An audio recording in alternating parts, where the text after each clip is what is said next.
Okay, welcome everybody. I am super excited today to have on Meet the Expert, Brigitte Gemme, who is passionate about helping more people eat more plants, even if they think they'll never go vegan. I love that.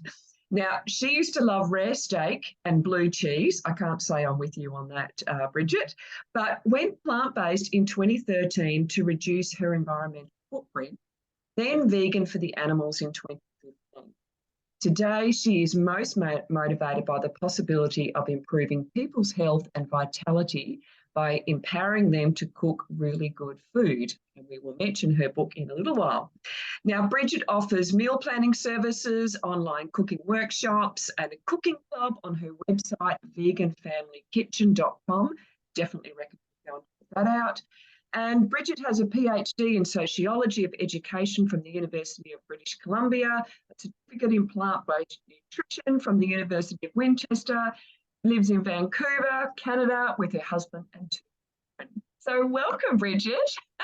Thank you for having me. It's awesome to be with you again and be talking about what we're both most passionate about. Oh, totally agree. And I think it's interesting that I went plant-based not for environmental reasons or animal welfare reasons, not that I don't support them, but for me, coming from that, that being in nutrition, being dietitian for nearly 30 years, it was more about, the nutrition and could I nourish myself 100%, being plant-based and, having the cancer, history as well. It was like, will it make sure that I'm not going to, get cancer again or reduce my risk?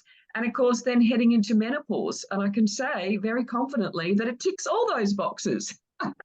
Isn't it awesome? Oh, so good. And so at what point, I'm interested, did you realize that it was about the nutrition? So, there was the environmental reasons for you and the animal reasons. But, was there always the health, or was there a light bulb moment? Oh my gosh, this is actually better for my health as well.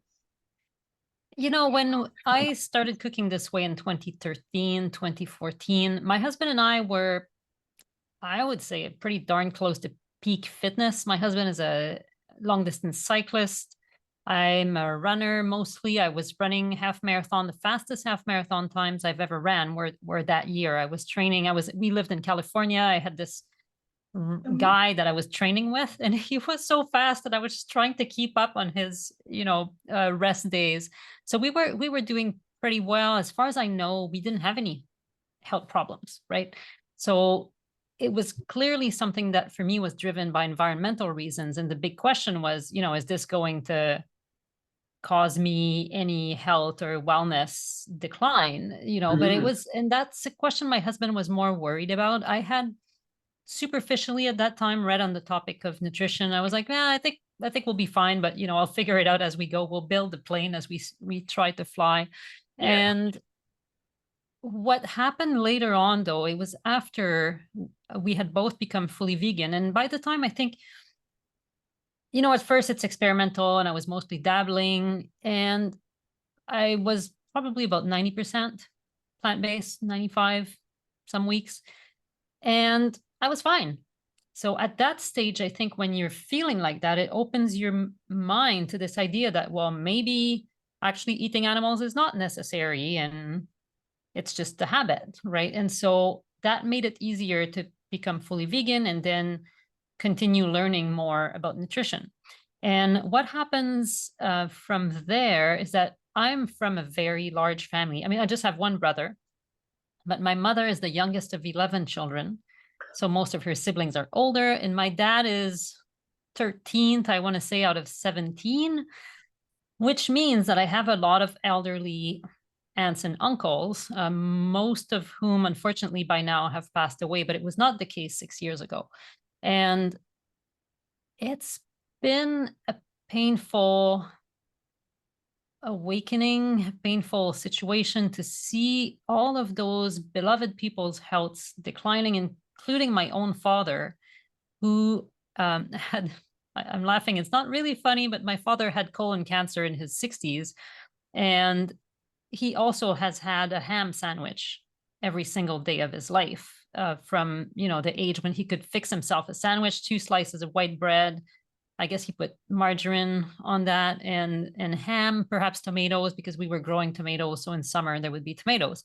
And he had that every single day of his life. And when he started developing signs of dementia, and there's that kind of weird period when you're wondering, is this dementia? But my father liked to tease people. So, like, is he teasing me? Is he making fun of me by forgetting things? You don't know exactly what's going on. And so you go through all these assessments with physicians. And my mother would always giggle when the doctor would ask questions to test the memory. What did you have for lunch yesterday? And it's like, a ham sandwich. The day my father forgets he had a ham sandwich for dinner, lunch, you'll know that he's really lost it. And eventually he did, because he actually started eating. When I was visiting, I would cook, and sometimes I would make tofu, and my dad would eat it, and it was like, that's fine. And I was like, okay, he's clearly suffering from dementia at this stage, because a few years ago he would not have eaten that. Yeah. But so seeing that decline, my father was the strongest man I knew. He was physically very strong. We had a farm at some point with farm animals. Before I was born, there were cows, and my father would lift, a baby cow or a young cow on his own. It's unbelievable things. And he was very sharp, very smart person. And seeing his health decline like that, and it was heart-wrenching.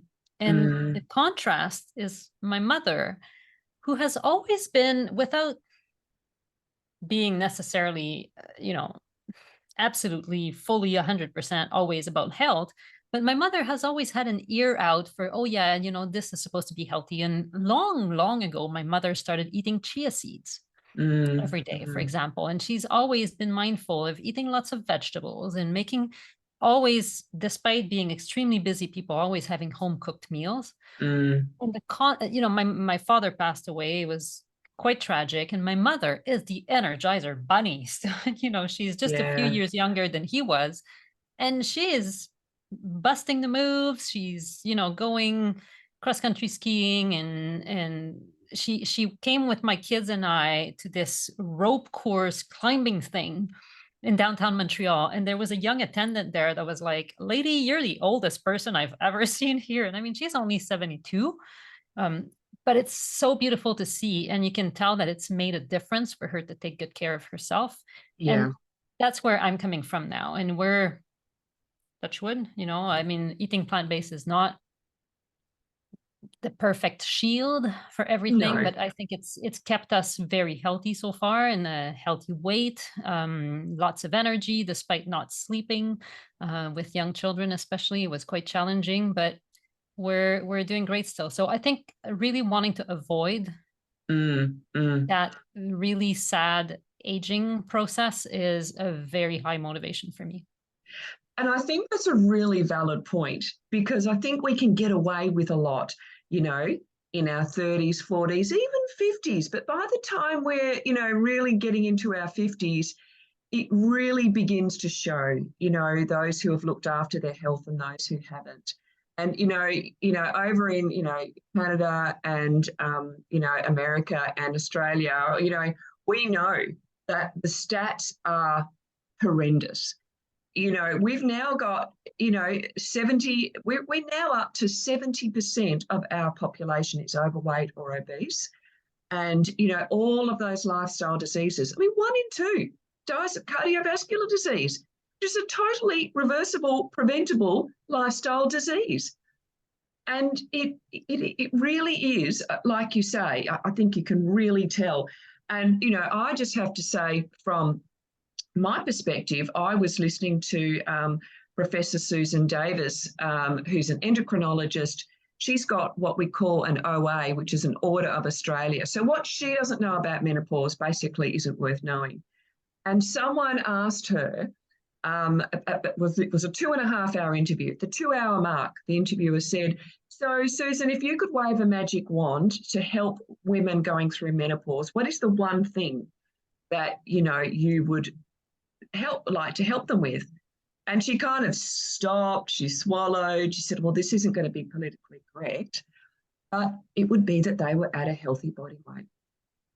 because all of the symptoms of menopause, less hot flushes, less severity, every single menopause symptom is helped when, or, less when women are at a healthy body weight.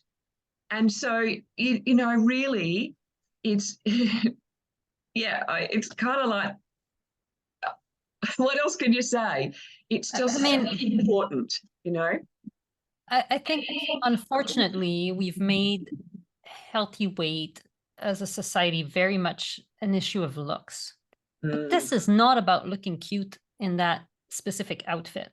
No. This is about being able to go for a hike in the mountains. This is about being able to run after your grandchildren. This is about having energy and not having knee pain, and not also, perhaps most importantly, not having your life taken over by appointments for, adjusting your diabetes meds or your blood pressure meds, and not having like weird health questions. And again, being plant-based is not a shield. It's absolutely possible to be plant-based and overweight to a point. But if you can use these nutritional tools, and also, enjoy what you eat, because it's not like you're going to eat just kale all day long, though kale is great, but I wouldn't want to be eating kale all day long. But if you can eat good stuff that is also good for you and that helps you stay at a healthy weight throughout your life, why would you not want to do it? Yeah. And I think sometimes there's this disconnect between what we eat and our health. And so many people don't realize that, they kind of realize it, but don't internalize it, and don't understand that when we eat food that is going to nourish us, then, we move away from all of those lifestyle diseases like heart disease and, diabetes and high cholesterol and blood pressure. And it is so much easier, to maintain your weight when you're eating these whole foods, because you've moved away from, the processed rubbish. Sure, you can be a processed vegan as well, eat processed vegan foods. That's not going to be, that's not what we're talking about. So, yeah, it's a very interesting subject. But I want to segue into your book, because this is amazing. I don't know if anyone's seen me, do a little rave. This is the book that I wish I'd written. There's probably not one sentence in this book that I disagreed with or wouldn't have written myself. It is amazing. And I think, Brigitte, there is so much love in this book. There is no judgment. It's totally embraces the person where they're at and says, let's just give this a try. Let's just experiment. And I am passionate about experiments, because I just think that they tell us so much about, I think what it does is it brings that connection back for us. Oh my gosh, it is the dairy that's causing my headaches, or, my cramps, or making my menopause symptoms worse. So, just that one experiment of cutting out dairy for 1 month, and you can learn so much. And I think, that's what I loved about your book. So, yes, tell us, how did you get to writing a book? I'm, I guess, a writer by trade. I've written a lot throughout my whole life. And when I finished, so I previously was a academic researcher for many years, and then I moved into research management. So I was probably writing more white papers and memos and emails. I did write a lot of emails. But when I started working on trying to support people who want to eat more plants and educate people about plant-based cooking, I've written a lot. I have very many blog posts on my website, and my blog posts tend to go in depth on certain topics: how to cook beans, iron, calcium for vegans, supplementation of B12, different approaches to meal planning and batch cooking, and all those things. And having written all that, I felt the need to string it together in a way that made sense, where the total would be more than the sum of the parts. And I decided to just basically read it all. And I sat down one day and I created basically a structure, like a big table of contents with all those articles I had written before. And I started reading it and asking myself, in what order would these things go, and what would be, because I think books are a way of communicating with different people that will Mm, not be reading blog posts. Maybe people I didn't know before, or people I already knew, but that would also appreciate having the more like big picture. And as I was doing that, the idea of flow emerged. I don't even know, it was truly a fluke in so many ways, but it allowed me to connect some aspects of what I've been thinking about. And I mentioned that my father passed away, and I spent a lot of time reading about more Buddhist approach to grief and things like that, and the ideas of interbeing. And there's this beautiful story that Thich Nhat Hanh talks about the cloud. And when you eat ice cream later on, you can see that there is, the cloud that created the rain, that created the grass. And so he's talking about dairy ice cream. So that fed the cow made the milk, and there you have ice cream. And the cloud that used to be up there is now in your ice cream cone. And when you lose someone you love, they're everywhere still in other ways. And there's this dimension of us that's connected to others and to everything that's alive around us. And when you think of food, food is what connects us to the world. And we were mm, just talking about how what we eat is important. Every cell of our body, it doesn't come out of thin air. It comes from the food we eat. People don't think about that, but even our mm, bone cells are, the building blocks of our bones are renewed every 10 years or so. So I mm, like to think I've been vegan for 8 years. So pretty much every cell in my body by now is made from plants. And so when you realize that, you grasp, and I saw suddenly this idea arising from the sum of what I had written, that practicing, and the same idea of practice, like meditation, mm, you can't say, I'm going to meditate now for 3 hours and it will be done for the whole year. mm, It doesn't yeah. work like that. Doing it a little bit every day keeps it alive, keeps it Mm, present in your daily life, and it allows you to grow the skills as well and see your emotions coming and this and that. And so, in the same way, when you embrace cooking as a practice, you can reach a state of flow. You can feel more connected to your world. You can see how the food that you cook, and often we resent cooking, right? So many of us, myself included, sometimes think, oh my God, I got to feed you again. Didn't I just, give you a snack? Didn't I just make lunch for you? Like, what do you mean you're still hungry? Like, why me? Why do I uh, have to do this? I hate cooking. Why can't I just take a pill and it be all my nutrients? Or why isn't there somebody else that's going to do the cooking? mm, And I mm, came to this idea, this conclusion that, well, the person who does the cooking should be the person who cares the most. And that happens to mm, be me, at least in my family. mm, And I want to be able to nourish and build. mm, Literally, my work is building my loved ones and mm, helping them also, not just like building better, stronger, healthier bodies, but also giving them more energy so that they mm. can show up in the world and live their best life and show up for others and show up for themselves and have greater impact and make the world a bigger place. It's like, isn't that awesome? And so, having had this epiphany, I was able to put together all these ideas that I have about meal planning and batch cooking that are really kind of bland, batch cooking, like super exciting topic when you think about it.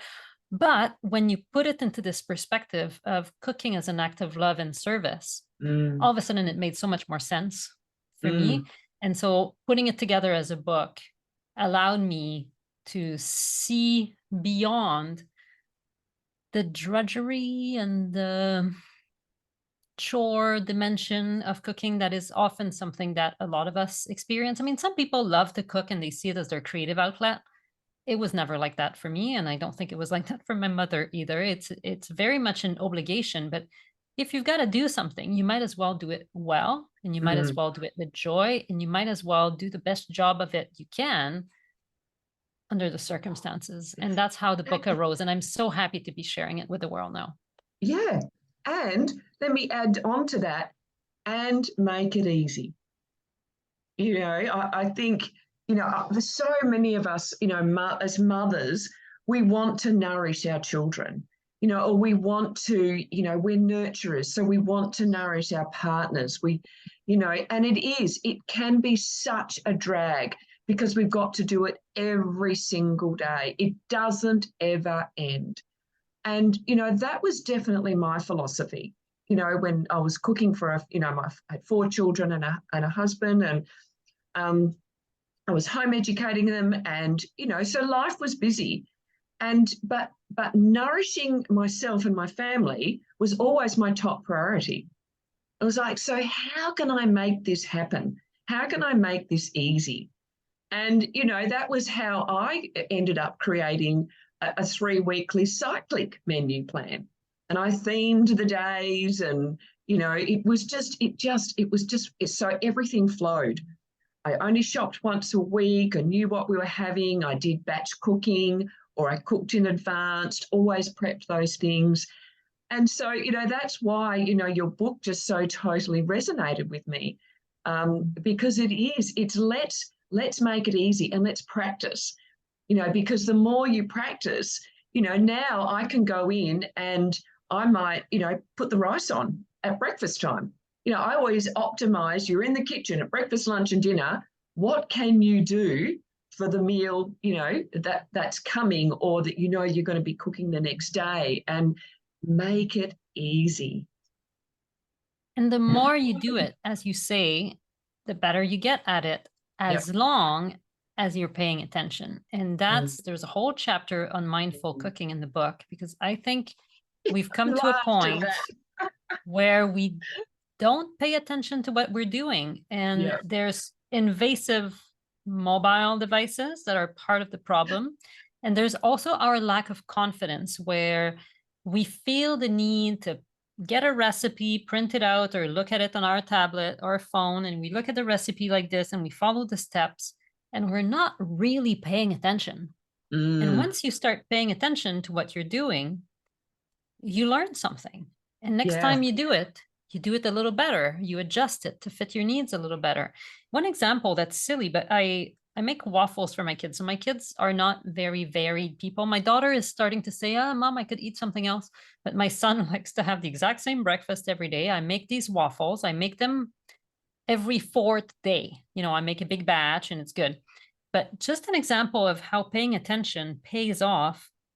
I put everything in the blender. They're blender waffles, right? I put water in the blender, and then all the dry ingredients, and I blend it out, and I just pour it straight into my waffle maker. So it's not even that it's hard. And as I pour, I count.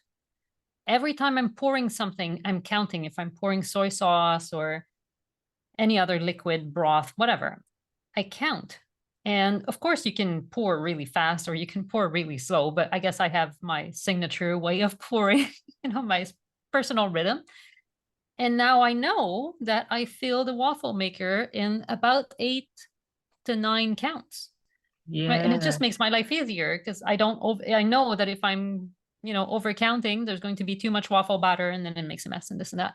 But it's just being present, just like you're present with your breath when you're meditating. In the kitchen, there's many opportunities to be present in what's happening right there. When you're cooking, for example, just like frying tofu or vegetables, you can listen to the sound that the onion makes, for example, when you put it in the pan and it sizzles, right? And you can tell when it's sizzling less, that means there's less water in it. And it's about time you add the next vegetable. And I don't even know these things. Now I know them because somebody told me about that, and I realized I was doing it. Yeah.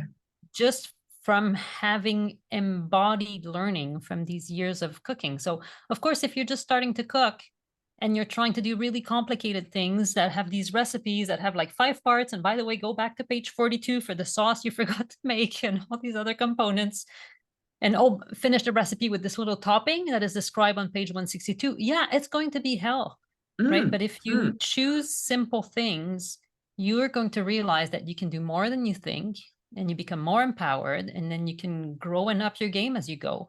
And after 10 years of cooking, because you know what, you will be cooking for 10 years, 20 years, 30 years, 40 years, you get better and better.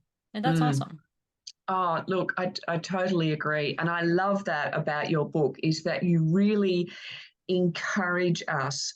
It's a very, just beautiful hand-holding to help us feel confident that we don't even need recipes. There is not one single recipe in this book, and yet you can be making meals until the cows come home, hun. Another. Do you know what I mean? Because you have shown us the simplicity of eating plant-based. It doesn't have to be complicated. And yeah, it is just so empowering. I love it. Yeah, totally recommend your book. It's amazing. Thank you so much. I'm glad you love it, and I'm glad you see those same, because the one struggle I had as I was writing the book, I felt really bad about it, is telling people it's going to take some time to cook. Because if you look at what's, the bestseller books in the plant-based cooking section on Amazon or whatever, quick, easy, fast, 10 minutes, 15 minutes. Okay, but all of those things are always along the lines of, well, you have to use a jar of prepared this, and then you have to buy these ready-made vegan meats or whatnot. And I'm not against those things necessarily. I have other reasons why I chose to reduce them. You've mentioned the issue with ultra-processed food, not the healthiest. I also try to reduce waste. So I don't like to buy a jar of marinara sauce, because you know what, they come in glass, and glass is really hard to recycle. So I'd rather use tomatoes out of a can that's made of aluminum and easier to recycle. Anyway, and so when you do the basic things like that, you become a lot more empowered with cooking, but it does take a little time. And you know what? I'd rather spend my time doing that than doing a lot of the other time-wasting activities that constantly pull at us. Because when I cook, it's meaningful. When I cook, it actually gives me a sense of accomplishment, as opposed to taking food that's been made by a restaurant or whatever, right? But it's not a popular message.